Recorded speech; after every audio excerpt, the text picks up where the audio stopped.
I want to do a bit of a survey here. Hands up, who thinks ice baths are important? Hands up. Okay, five out of eight think it's important. Now, ironically, that's probably about the population sort of perception too. If I asked a rugby team who thinks ice baths are important for them, I reckon we'd get about the same sort of numbers at hands up, probably two-thirds. Okay. I just wanted to do that because we're now going to talk about ice baths, and there's a bit of discrepancy in the benefit of them or not. Okay.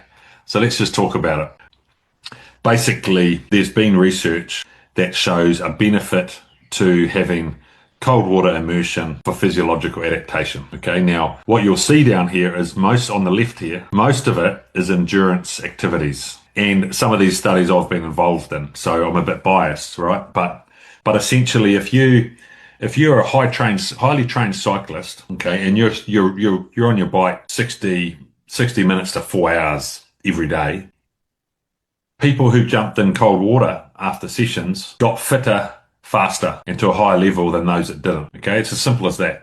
So this study I did this one 20 years ago, man.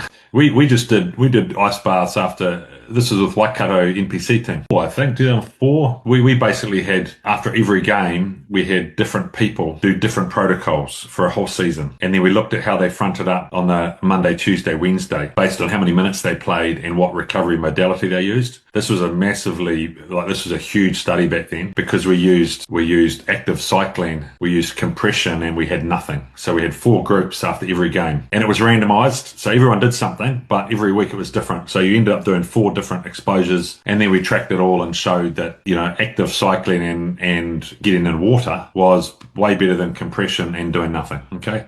From a muscle soreness and a bouncing back from a big game perspective come Monday, Tuesday. Okay. So if the idea is to help you turn up on Monday feeling better, then it worked after a rugby game. And of course, we're not measuring whether you're jumping higher or getting stronger or anything. We're talking about recovery to go again, which is what most team sports are looking at. How do you go again and again and again? Okay, for, in football in the UK for 40 weeks. How do you play a game of football every week for 40 weeks and not get tired or sore or injured? So essentially what my summary of the literature for you is that there's benefit in some attributes for some athletes to get in ice baths and cold water. There will be people that feel like it doesn't help them. What do we do with those people?